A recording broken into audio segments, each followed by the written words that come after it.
नमस्कार, मैं PM DNS Singh और आप देख रहे हैं कमाल है यार। इस वक्त की बहुत ही बड़ी या फिर ऐसे कहें कि काफ़ी दिनों के वेट के बाद या फिर सालों के वेट के बाद मुझे खुद को समझ नहीं आ रहा कि कितने दिनों के बाद मैं आपको बताऊं कि ये खुशी की खबर निकल कर सामने आ रही है हर एक नेपाली के लिए। और हर एक नेपाली को बहुत बड़ी उम्मीद थी कि जल्द से जल्द यहाँ पे गौतम बुद्धा इंटरनेशनल एयरपोर्ट है वो स्टार्ट हो। अब यहाँ से बहुत ही शानदार खबर निकलकर सामने आ रही है और इसकी कैपेबिलिटी, कैपेसिटी और इसकी लागत वो सारा कुछ जायजा दे दिया गया है। और इसके अलावा कब इस पे किस प्रकार से किस शेड्यूल से फ़्लाइटें चलने वाली हैं और इसके अलावा कौन सी फ़्लाइटें चलेंगी, ये सारी डिस्कशन हो चुका है। तो वीडियो के अंत तक बने रहिए, यहाँ पे हम यही बताने वाले हैं। और अगर आप चैनल पर नए हो तो चैनल को सब्सक्राइब करके बेल आइकन दबा लीजिए ताकि आपको अगला अपडेट भी सबसे पहले मिल। चलिए वीडियो को शुरू करते हैं। दोस्तों, नेपाल का दूसरा सबसे बड़ा अंतर्राष्ट्रीय हवाई अड्डा, ये अगर बात करूं गौतम बुद्धा अंतर्राष्ट्रीय हवाई अड्डा या फिर ऐसे कहूं कि भैरवा अंतर्राष्ट्रीय हवाई अड्डा, तो एक ही बात होगी। अब यहाँ पे अगर बात करें इस अंतर्राष्ट्रीय हवाई अड्डे के नेपाल को कितने टाइप्स के फायदे मिलने वाले हैं, दोस्तों हर एक फायदा बहुत ही महत्वपूर्ण है। सबसे पहला और नॉर्मल फायदा अगर हम बात करें तो नेपाल के अंदर पहले काठमांडू का एकमात्र अंतर्राष्ट्रीय हवाई अड्डा था।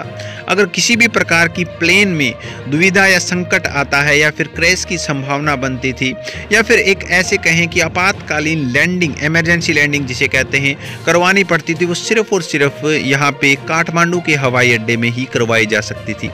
दूसरी बड़ी समस्या ये थी कि यहाँ पे जो कैपेबिलिटी थी यहाँ पे किसी भी हवाई अड्डे की, तो वो सिर्फ और सिर्फ काठमांडू के हवाई अड्डे में ज़्यादा थी। यानी कि हम ज़्यादा यात्रियों को ला ही नहीं सकते, इतनी हमारे पास किसी भी हवाई अड्डे की क्षमता ही नहीं थी। तो ये भी बहुत बड़ी समस्या थी। और ये दोनों समस्याएं यहाँ पे गौतम बुद्धा इंटरनेशनल एयरपोर्ट है वो सोल्व करने वाला है। तो दो समस्याओं को तो आपका पता चल ही गया। दूसरी यहाँ पे एक बहुत बड़ी बात ये रह जाती है कि ये जो हवाई अड्डा है वो काठमांडू के हवाई अड्डे से बहुत ज़्यादा डिफरेंट है। उसका बड़ा रीज़न ये है कि ये हवाई अड्डा बहुत ज़्यादा सुविधाओं से लेस है, या फिर ऐसे कहें कि 5 स्टार की जो सुविधाएं आपको मिलती हैं होटल्स में, वो सारी सुविधाएं इस यहाँ पे हवाई अड्डे पर ही आपको उपलब्ध होंगी। जिसका फ़ायदा बहुत ज़्यादा ये होने वाला है कि यहाँ पे मार्केटिंग बहुत ज़्यादा होगी, जिसके कारण नेपाल को फ़ायदा होने वाला है।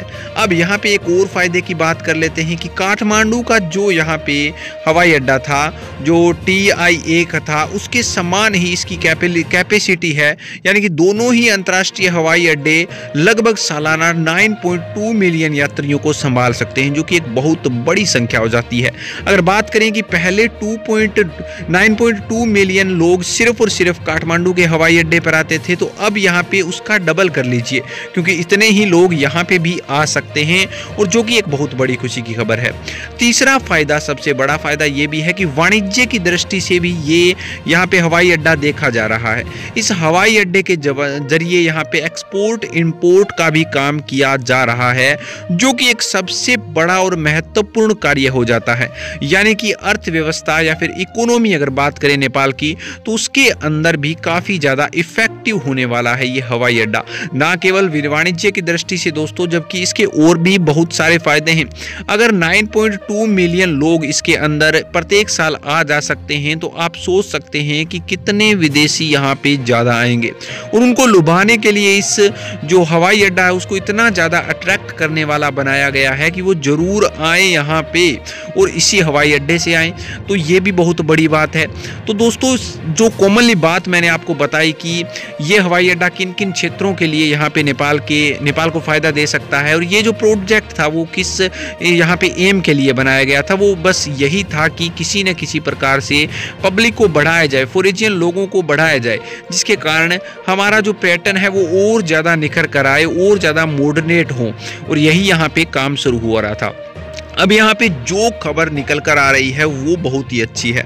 गौतम गौतम बुद्ध अंतर्राष्ट्रीय हवाई अड्डे पर यहाँ पे जो व्यावसायिक उड़ानें हैं, जो व्यावसायिक परीक्षण उड़ानें हैं, वो शुरू हो चुकी हैं। जैसा कि आज से 15 या 20 दिन पहले एक सूचना आई थी कि जो उड़ानें हैं वो परीक्षण उड़ानें शुरू होंगी। उसके बाद यहाँ पे 16 मई को इसका संचालन शुरू किया जा सकता है, क्योंकि अगर परीक्षण उड़ानें सही से व्यवस्थित नहीं हो पाई, आगे पीछे खिसक गई किसी भी कारण से, जैसे कोविड-19 का कारण बहुत ज़्यादा समय तक रहा है और आगे भी हो सकता था, लेकिन ऐसा कुछ भी नहीं हुआ अब की बार।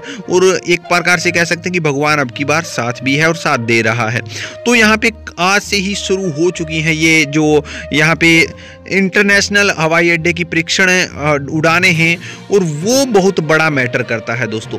अब यहाँ पे स्टार्ट हो चुका है तो मतलब एंड भी होगा। और अब यहाँ पे कंफर्मेशन डेट भी निकाल दी गई है कि 16 मई यानी कि गौतम बुद्धा जयंती को इस जो हवाई अड्डा है उसका संचालन भी कर दिया जाएगा, जो कि सबसे बड़ी बात है। यहाँ पे जनरल प्रदीप अधिकारी ने कहा है कि देश के दूसरे अंतर्राष्ट्रीय हवाई अड्डे के रूप में गौतम बुद्धा हवाई अड्डे के संचालन के लिए आवश्यक तैयारी कर ली गई है। और उन्होंने ये भी बताया है कि जो कैलिब्रेंस फ्लाइट हैं वो 7 दिनों तक चलेंगी, यानी कि ये जो टेस्टिंग फ्लाइट है वो 7 दिनों तक चलेगी और उसका पूरा जायजा लेगी, और जो भी प्रकार की कोई त्रुटि मिलती है उसको कंप्लीट करेगी। उसके बाद फिर से फ्लाइटें चलेंगी और फाइनली इसको यहाँ पे शुरू कर दिया जाएगा 16 मई को। तो दोस्तों बहुत बड़ी खुशी की खबर बन जाती है। आपका क्या कहना है इसके बारे में? अपने विचार कमेंट सेक्शन में जरूर लिखिए। चलिए आज के लिए इतना रखते हैं, आगे कोई नया अपडेट मिलता है फिर आपके सामने हाजिर होंगे। तो वीडियो को लाइक कीजिए, शेयर कीजिए, और अगर आप चैनल पे नए हों तो चैनल को सब्सक्राइब करके बेल आइकन दबा लीजिए, ताकि आपको अगला अपडेट भी सबसे पहले मिल सके।